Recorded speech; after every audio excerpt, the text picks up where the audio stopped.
الرحمن الرحیم.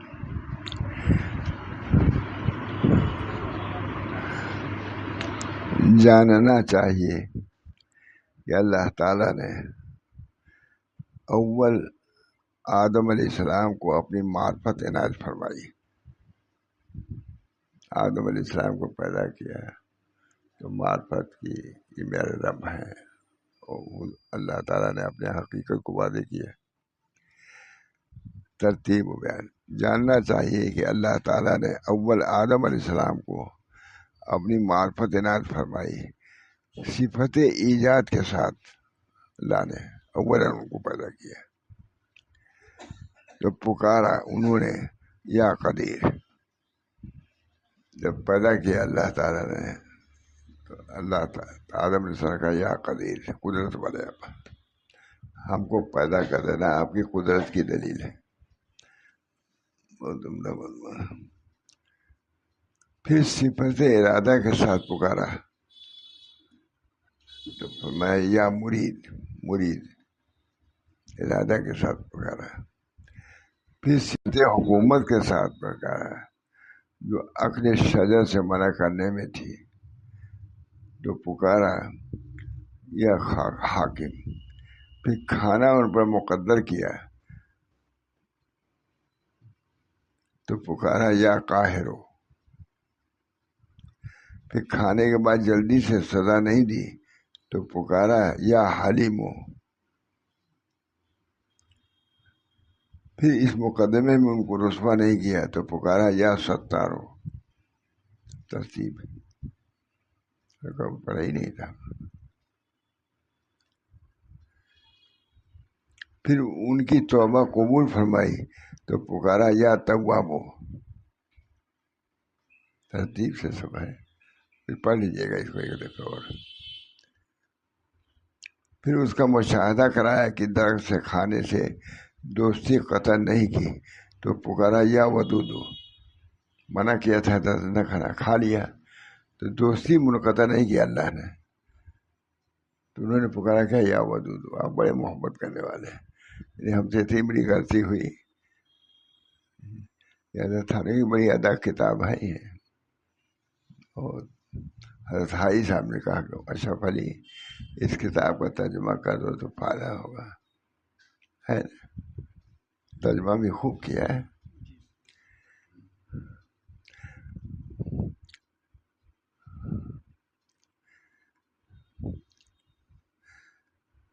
پھر کھانے کے بعد جلدی سے سزا نہیں دی تو پکارا یا حلیم. پھر اس مقدمے میں اس کو رسوا نہیں کیا تو پکارا یا ستار.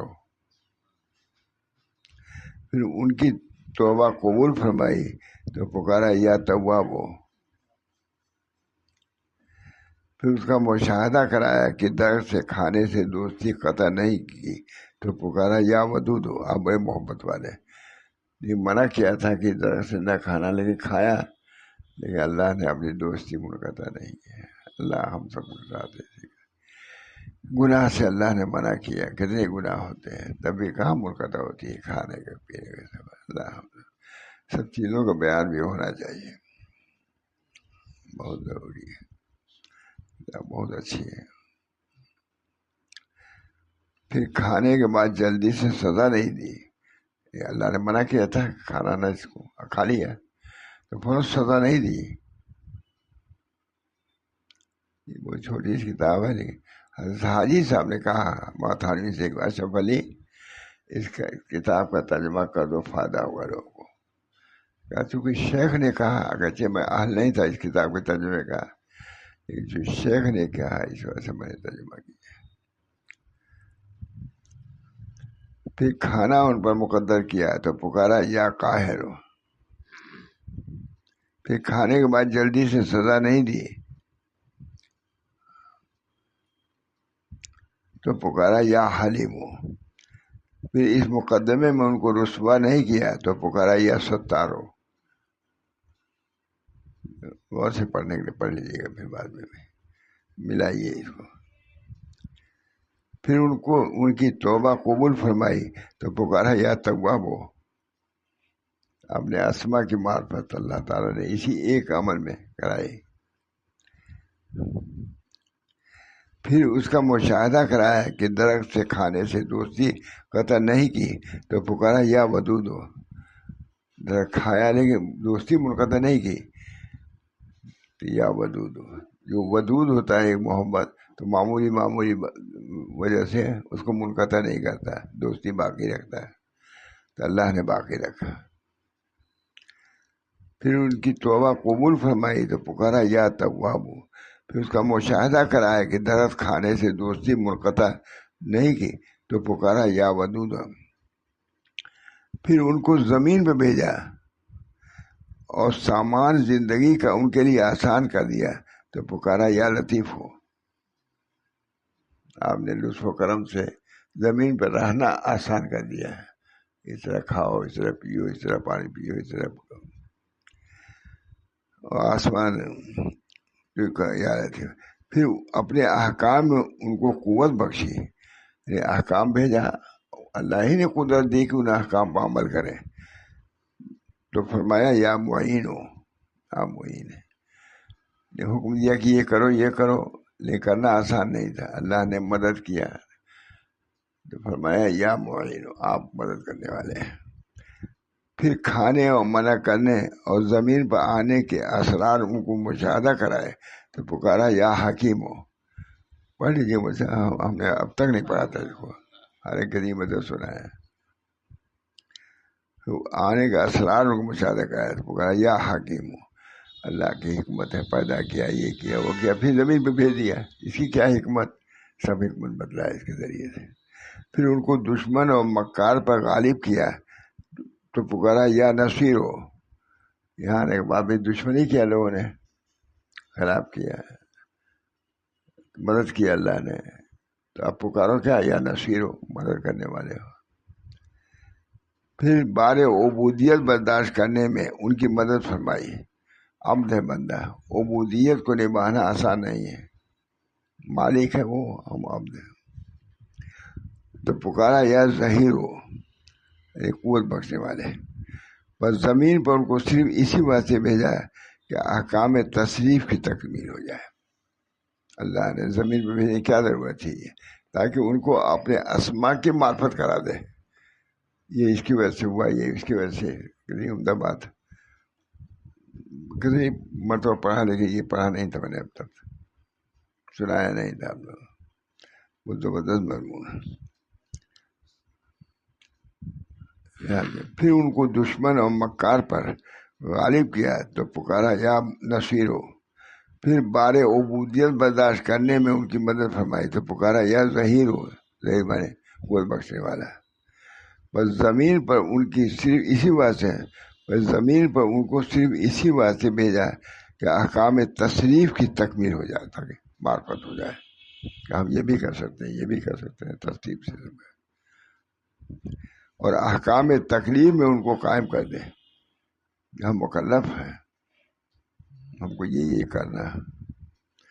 اللہ ہم سب کو توفیق دے. جو ہم سے مطالبہ ہے اسی آدم علیہ السلام سے تھوڑا سا تمام آدمیوں کے لیے یہ ہے کہ ہر موقع پر جو مناسب ہو وہ حال پیدا کرنا چاہیے.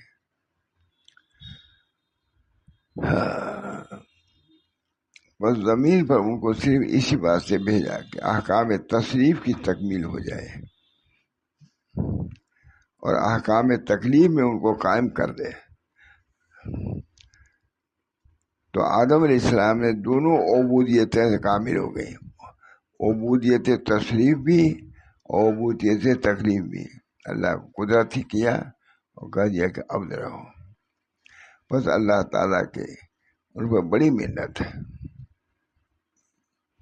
ہم لوگ پیدا ہو گئے کچھ ہی سے، آدم علیہ السلام کے پیدا ہونے میں بھی کتنی معرفت، کتنی حکمت سب لائی اور اس کا بڑا احسان ہے. بس اللہ تعالیٰ کے ان پر بڑی منت ہے اور اس کا بڑا احسان ہے. اور اچھی طرح سمجھ لو، خوب سمجھ لو. اصلی و تحقیق مقام عبودیت جاننا چاہیے کہ سب سے بڑا مقام جس میں بندے کو قائم ہونا چاہیے مقام عبودیت ہے، الوہیت نہیں، عبودیت ہے. اللہ ہم لوگوں کو بزرگوں کی خدمت میں اسی لیے جاتے ہیں، عبودیت کامل ہو جائے. اپنا عبد ہونا معلوم ہو جائے، اس پر قائم ہو جائے. عبد بہت مثالیں ہیں لیکن ذہن میں نہیں آ رہی، بہت تھانوی گیا ہے. اور تمام مقامات اس مقام کے نسبت مثل خادم کے ہیں. کیا ہے؟ جاننا یہ چاہیے کہ سب سے بڑا مقام جس میں بندے کو قائم ہونا چاہیے مقام عبودیت ہے، الوہیت نہیں ہے، عبودیت ہے. جتنا ہم عبد بن کے رہیں گے اتنی ترقی ہوگی. تواضع، انکسار، اللہ ہم سب کو توفیق دے. طریق ہے نا، طریق ہے.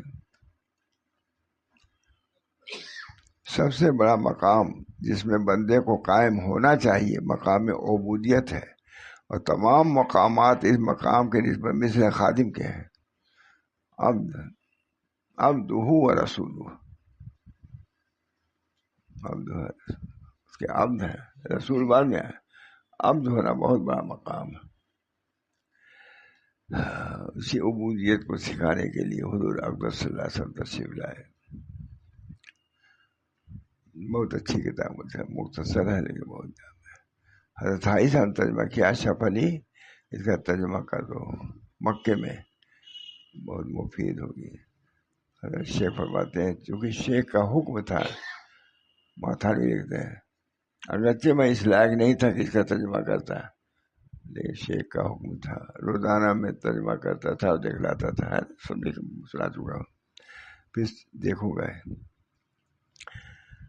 جاننا چاہیے سب سے بڑا مقام جس میں بندے کو قائم ہونا چاہیے مقام عبودیت ہے، فرعونیت نہیں ہے. مشائخ کیا ہے اسی چیز کو دکھلایا تھا.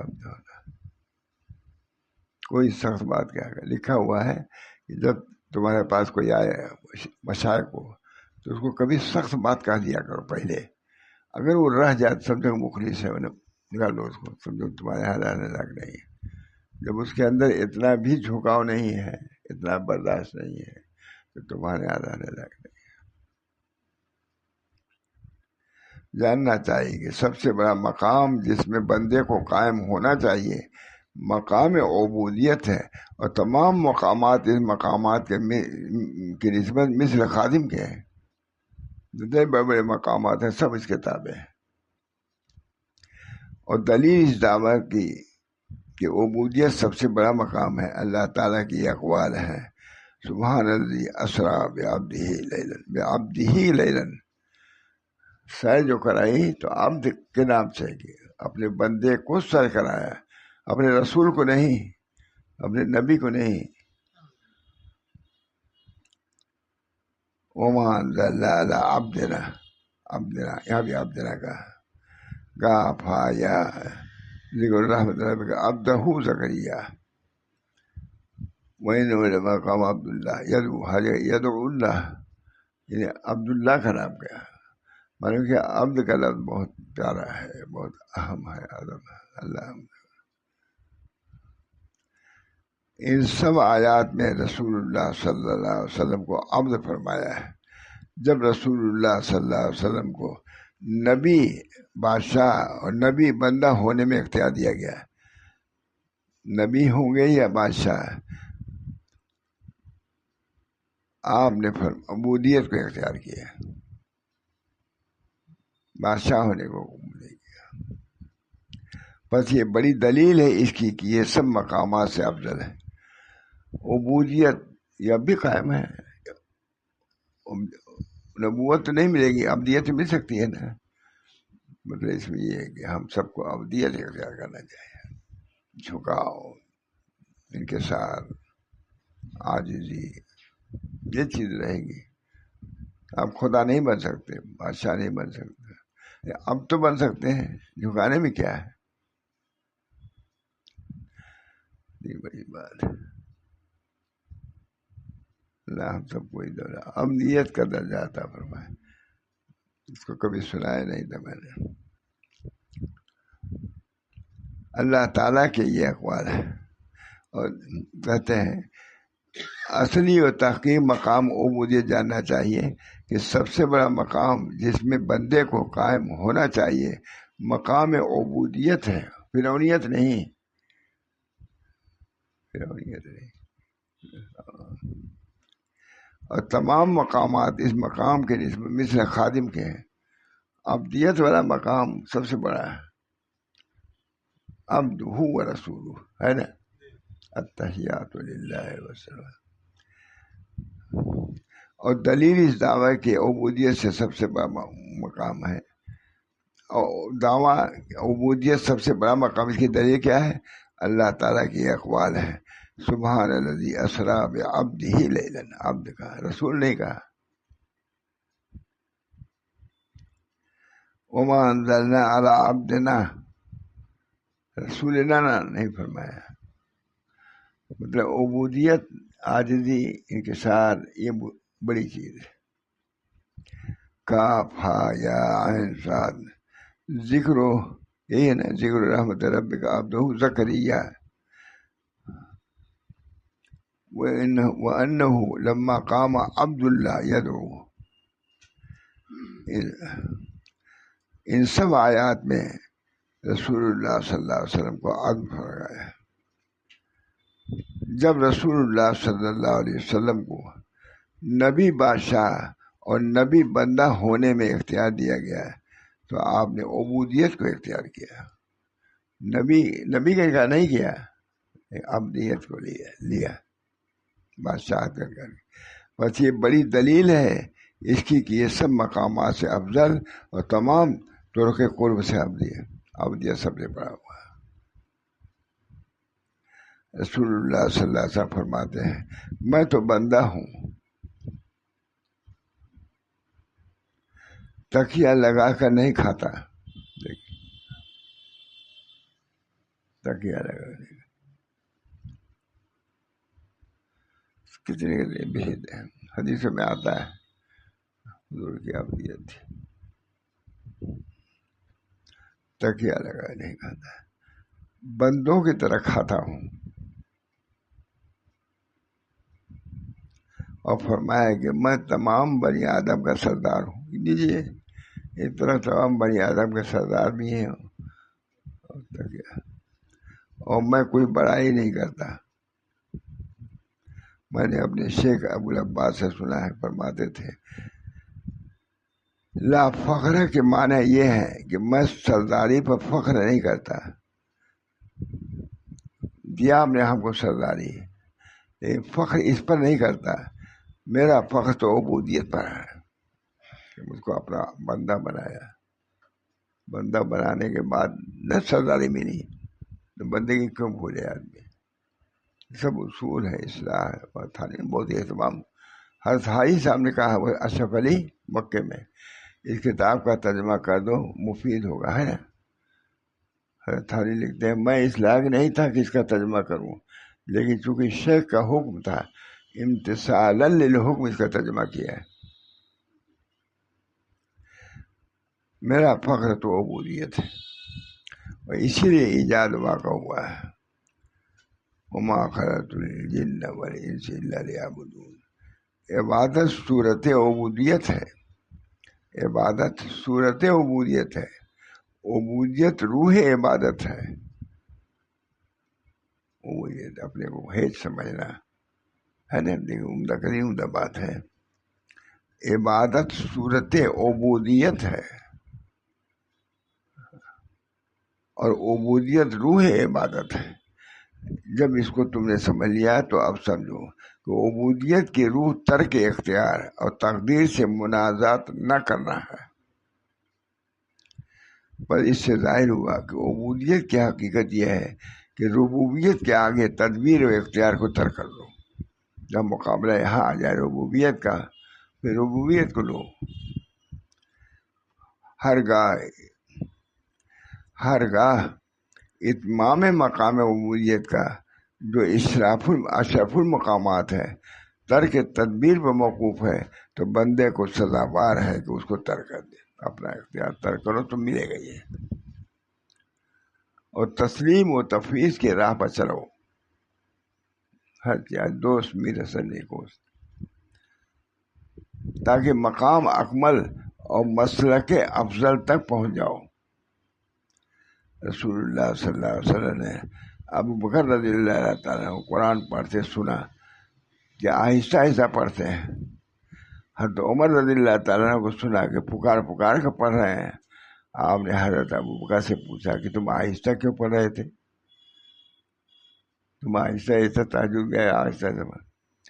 عرض کیا کہ جس سے باتیں کرنا تھا وہ سنتا ہے. میں اللہ سے کلام کر رہا تھا تو وہ سننا ہے, مجھے زور سے پڑھنے کی کیا ضرورت ہے؟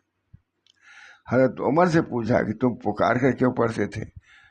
یہاں مل بھی گیا. محمد احمد صاحب اس مضمون بہت بیان کرتے تھے, لیکن میں نے اس میں دیکھا نہیں تھا اب تک. پوچھا پکار کر کیوں پڑھتے تھے؟ عرض کیا میں سوتوں کو جگاتا تھا اور شیطان کو بھگاتا تھا. ابو بکر صدیق نے کہا. حکم دیا کہ ذرا اپنی آواز اونچی کرو. آپ نے ابو بکر صدیق کو حکم دیا کہ اپنی آواز اونچی کرو, اور عمر رضی اللہ عنہ فرمایا کہ ذرا آواز کو پست کرو. ہمارے شیخ ابو العباس فرماتے تھے اس مقام پر پیغمبر صلی اللہ علیہ وسلم کو منظور یہ تھا کہ دونوں صاحبوں سے ان کا ارادہ چھوڑا کر اپنے ارادہ کی طرف لائے. یہ اس مضمون محمد احمد صاحب بہت بیان کرتے تھے. زور سے پڑھو, اپنی رائے سے نہیں, ہماری رائے جو ہم کہیں وہ کرو, تب اس میں فائدہ ہے. یہی ہے نا. آپ نے وہ حکم دیا کہ ذرا اپنی آواز اونچی کرو, اور حضرت عمر زور سے پڑھ رہے تھے, ابو بکر صدیق بہت دھیرے سے پڑھ رہے تھے. کہ آپ نے ابو بکر صدیق کو حکم دیا کہ ذرا اپنی آواز اونچی کرو, اور عمر رضی اللہ عنہ کو حکم دیا کہ آپ ذرا آواز کو پست کرو. ہمارے شیخ ابو العباس فرماتے تھے کہ اس مقام پر پیغمبر کو منظور یہ تھا کہ دونوں صاحبوں سے ان کا ارادہ چھوڑا کر اپنے ارادے سے لاوے. اللہ کے منظور تھا کہ آہستہ کوئی زور سے دھیرے کچھ نہیں, جو ہم کہیں اس پہ چلو.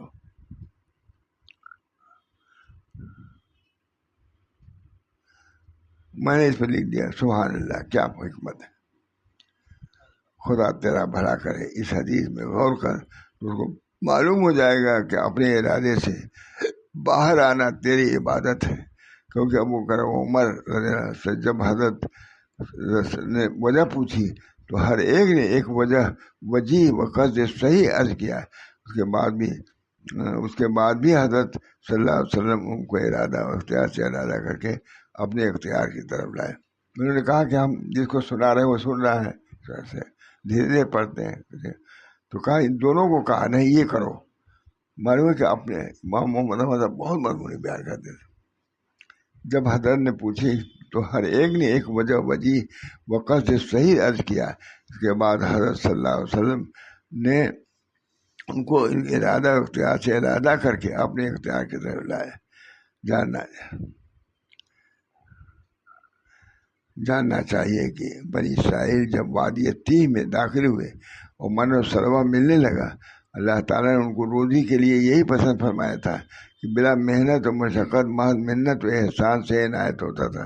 کیونکہ وہ اس کے خوبر نہ تھے اور اللہ کے تدبیر کا مشاہدہ نصیب نہیں ہوا تھا. ان کی کیفیت طبائع پر پرانی عادت کی طرح راغب ہوئی. کھانا پینا ویسا رہنا چاہیے. کھانا آ جاتا تھا کھا لیتے تھے, یہ ان کو پسند نہیں آیا. پرانی عادت کی طرح راغب ہوئی اور کہنے لگے کہ اپنے رب سے دعا کرو کہ زمین کے ان نباتات میں سے ہمارے لیے پیدا کرے. ساگ, ککڑی, لہسن, مسور, پیاز. موسیٰ علیہ السلام فرمایا کیا ادنا چیز کو اچھی چیز کے بدلے چاہتے ہو؟ شہر میں اترو, وہاں تمہاری منہ مانگی چیز آ جائے. اب یہ سب تم کو پیالے اور کھانا ہے تو جاؤ نیچے اترو, آسمان میں جاؤ. مسور, پیاز. موسیٰ علیہ السلام فرمایا کیا ادنا چیز کو اچھی چیز کے بدلے چاہتے ہو؟ شہر میں اترو, وہاں تمہاری منہ مانگی چیز ملے گی. ان پر ذلت و خاری جم گئی اور اللہ کے غضب میں بھرا ہے. اور یہ اس وجہ سے ہوا کہ انہوں نے اللہ کی پسندیدہ چیز کو جو ان کی حالت کے مناسب تھی اپنی پسند کی ہوئی چیز کے سامنے چھوڑ دیا.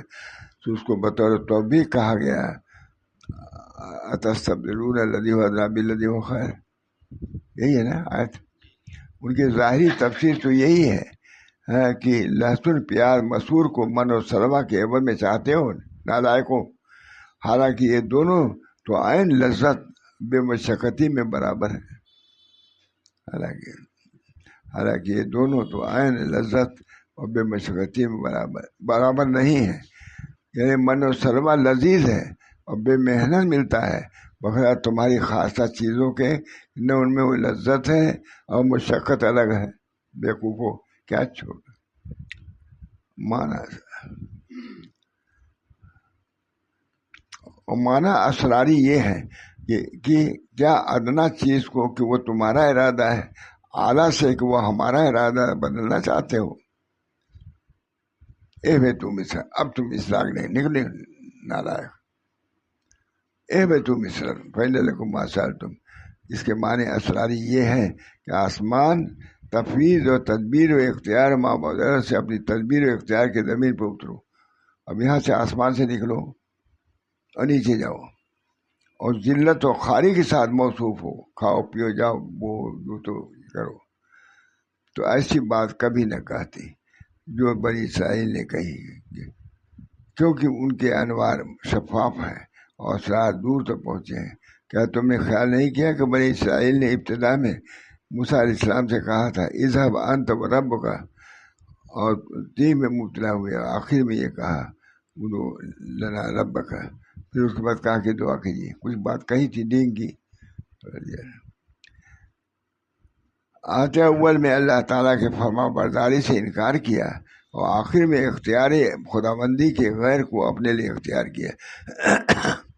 اور ان سے بار بار بہت سی باتیں ہوئیں جس سے معلوم ہوتا ہے کہ وہ حقیقت اور طریقت سے بالکل بے بہرا تھے. کہیں کہتے تھے ارنا اللہ جہرتاً موسیٰ علیہ السلام، لیکن موسیٰ علیہ السلام سے فرمائش ہے یعنی کہ ہم کو اللہ کو حکم دکھلا دو. کہیں موسیٰ علیہ السلام فرمائش ہے اجعل اللہ الہ، یعنی ہمارے لیے بھی ایک معبود بنا دو جیسا ان لوگوں کے پاس معبود ہے. بہت ہے ان لوگوں کی بیوقوفی یہودیوں کی. دعا کیجیے. مضمون بہت کبھی سنایا نہیں تھا لیکن پھر میں غور کروں گا اس پر انشاءاللہ. اللہم صلی اللہ وسلم. اللہ تعالیٰ یہ مضامین بالکل نادر ہیں اور تصوف کی جان ہیں. وہاں تھانوی نے اس کا ترجمہ کیا ہے حضرت حاجی صاحب کے حکم سے. ظاہر ہے کسی اہم کتاب ہے تبھی تو ترجمہ کیا. مکے میں کہا کہ اشرف علی اس کتاب کا ترجمہ کر دو، بہت مفید ہوگا. اللہ تعالیٰ ہم سب کے لیے مفید بنائے اور اس حالات سے ہم سب لوگوں کو متکیف فرمائے. ربنا تقبل منا انک انت السمیع العلیم برحمتک یا ارحم الراحمین بحرمت سید نبی کریم صلی اللہ تعالیٰ علیہ وسلم.